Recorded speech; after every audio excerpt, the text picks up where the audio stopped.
Hello,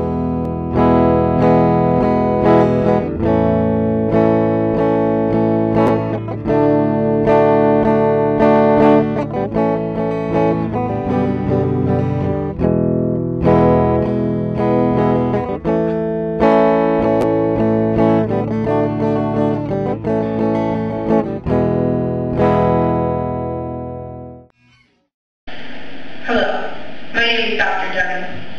Today I'm here to address the problem, chalking. Chalking is a scourge on our nation. It hurts our youth, it destroys family values. It's a vile addiction that needs to be vanquished. And today I bring you my insightful, yet a little embellished, documentary on chalking.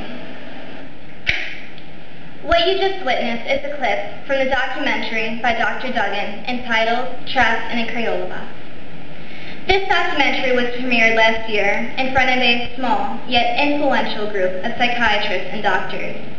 This caused both parents and medical professionals to ask one question: what is chalking?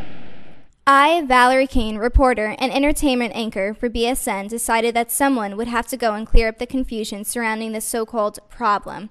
I decided that I would go out and find if this chalking was really as dangerous as it was made out to be. I knew my journey through the world of chalking would be a hard one. I made many new friends, but just as many new enemies. I interviewed scientists, teachers, students, CEOs, and even chalkers themselves. But what I come to you today with is the most important thing of all. You are about to witness as I uncover the truth of chalking.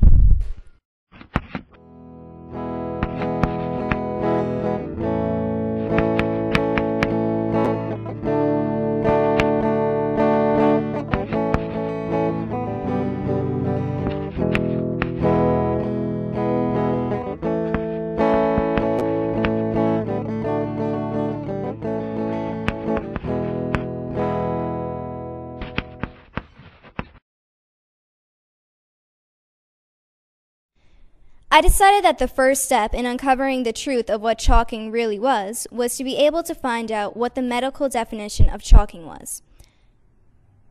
Who better to give me this definition than the author of it herself, Dr. Kelly Duggan. Chalking is a condition common but not exclusive to mid to late adolescent girls.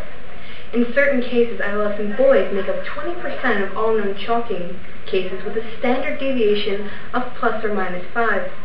Adolescent girls and boys who exhibit symptoms of chalking experience a strong desire or urge to write with and use chalk in excess of expected norms. Additionally, the residual remains of chalk dust, figures equally into the excessive chalk use. Colored chalk use, polychromatical chalking, PCC, as doctors know, is higher amongst girls than adolescent boys of the same age by a ratio. My secretary, no. She didn't go to college. What does that really mean? Well, after some research, I came up with this conclusion. Most chalkers tend to be teen and preteen girls. Chalkers use chalk in many ways. Some write with it constantly, some sniff it or even eat it, and most are very attached to it. Most chalkers, according to Dr. Duggan, abuse chalk. Why do people frown down on chalking so much?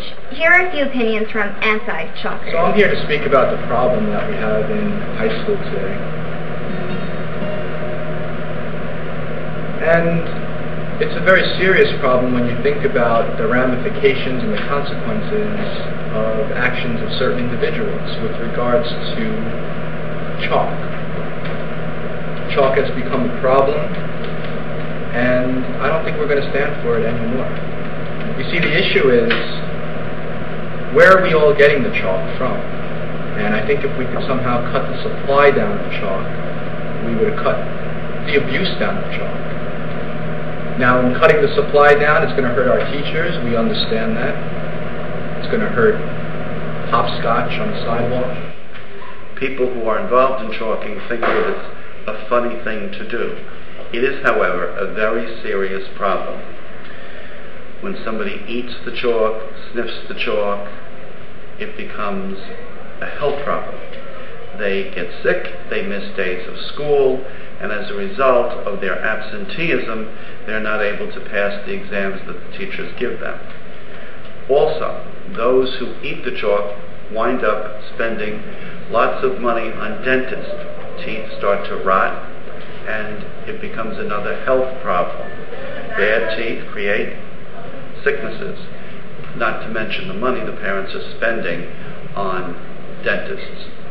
I know 3 people who cannot go to college because of the money spent on dentists. And so, ladies and gentlemen, I'm glad we spoke about this today. There's really nothing else I can do except prepare for tomorrow, get ready to do the right thing, spread the message, take this piece of chalk, do what I always do, write the date in. Now, do you see what I'm talking about?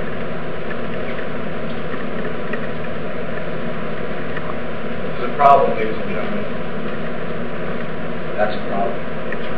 I can't be on a mockumentary if my hair is all messed up. Like, honestly, this isn't gonna work. It's a documentary. It's not a mockumentary. This is real. This issue is real. Oh, I'm sorry. Okay.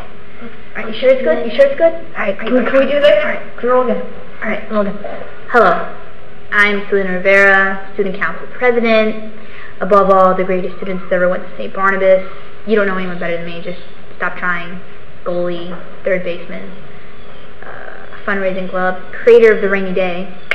You know how it goes. But anyway, the issue today we're discussing is chalk.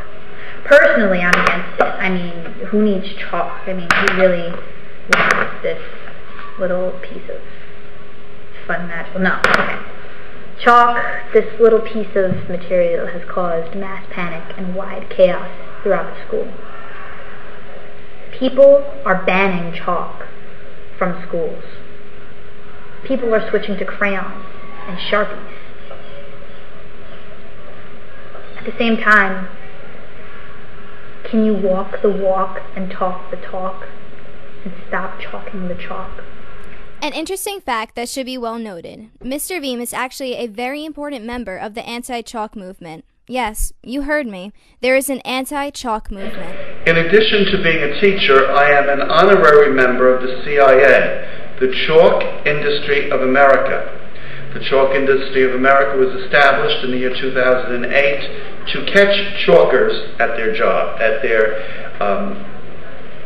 inability to understand the seriousness of the problem, to try and force the government to bring laws that will outlaw this chalking and to help schools to save money.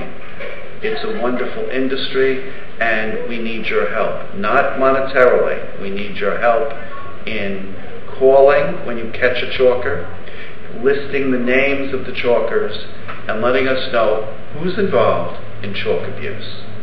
I thank you from the bottom of my heart as I represent the great organization called the CIA.